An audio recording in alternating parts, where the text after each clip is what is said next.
নমস্কার, আমি বিথিকা রায় বলছি। আজ আমি কার্তিকের জন্ম এবং তারকাসুর বধের গল্প বা কাহিনী বর্ণনা করছি। স্কন্ধপুরাণে ময়ূরবাহন কার্তিকের জন্ম এবং তারকাসুর বধের বিবরণ পাওয়া যায়।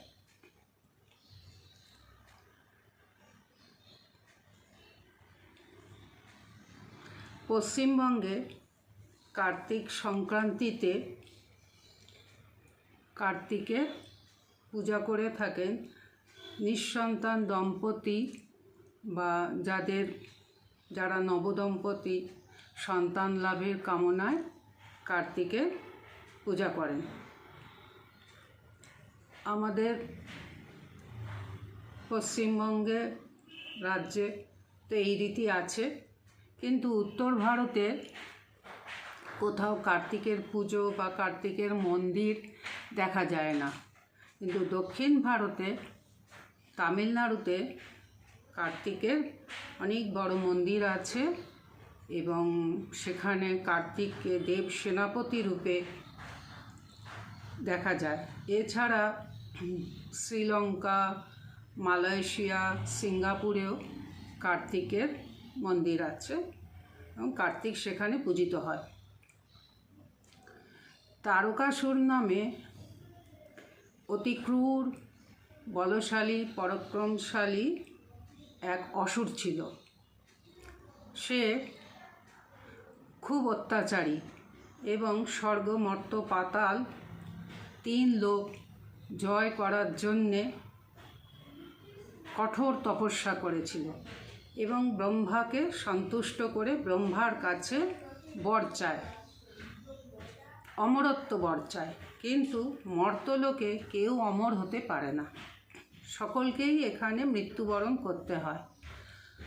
তখন সে বুদ্ধি করে বলল, শিবপুত্রর হাতেই যেন আমার মৃত্যু হয়, এছাড়া যেন আমায় কেউ বধ করতে না পারে।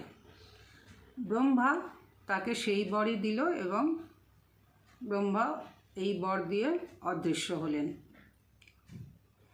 ব্রহ্মার বর পেয়ে সেই তারকাসুর আরও অত্যাচারী হয়ে উঠল এবং স্বর্গরাজ্য আক্রমণ করল।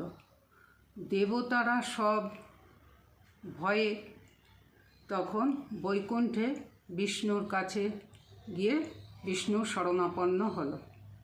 বিষ্ণুকে গিয়ে তারকাসুরের অত্যাচারের কথা বললেন।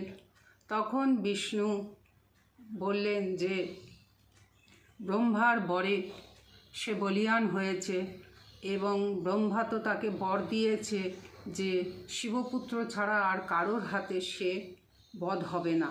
সুতরাং শিব আর পার্বতীর খুব শীঘ্রই বিবাহ দিতে হবে। তখন সকল দেবতারা এবং বিষ্ণু কৈলাসে গিয়ে উপস্থিত হলেন। শিব সেখানে সতীর দেহত্যাগের পরে কঠোর তপস্যায় লীন হয়ে আছেন, আর এদিকে পার্বতীও শিবকে প্রতিরূপে পাওয়ার জন্যে কঠোর তপস্যা করছেন। এমতো অবস্থায় বিষ্ণু তখন শিবের কাছে প্রার্থনা করলেন যে প্রভু, তারকাসুরের হাত থেকে আমাদের রক্ষা করুন। আপনি শীঘ্রই পার্বতীকে বিবাহ করুন এবং সন্তান উৎপাদন করুন আর আমাদের তারকাসুরের হাত থেকে রক্ষা করুন। এরপরে শিব পার্বতীর বিবাহ হয়, যথাসময়ে শিব পার্বতীর বিবাহ হয়। বিবাহ হলো, বছর অতিক্রান্ত হলো, কিন্তু দেবতাদের মনে শান্তি নেই।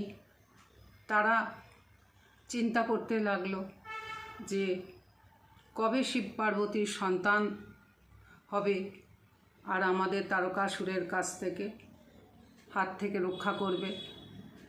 তখন তারা শিব পার্বতীর খোঁজে কৈলাসে গিয়ে ফের উপস্থিত হলো, কিন্তু সেখানে দেখল যে সেখানে শিব পার্বতী উপস্থিত নেই। তখন তারা খোঁজ করতে লাগলো যে শিব পার্বতী ভগবান কোথায় গেলেন। এবার তারা অনেক খোঁজ করতে করতে গভীর জঙ্গল, পাহাড় পর্বত সব খোঁজ করতে করতে এখন গিয়ে দেখলেন যে একটি গুহার ভেতরে শিব পার্বতী নির্জনে অবস্থান করছেন আর ধ্যানমগ্ন হয়ে আছেন। তখন অগ্নিদেবতা বললেন, আমি আগে প্রবেশ করছি গুহার ভেতরে। অগ্নিদেব সেই গুহার ভেতরে প্রবেশ করলেন, আর অগ্নিদেবের সাড়া পেয়ে শিব পার্বতীর ধ্যান ভঙ্গ হলো। তারা এসে অগ্নিদেবের কাছে দাঁড়ালেন, উপস্থিত হলেন।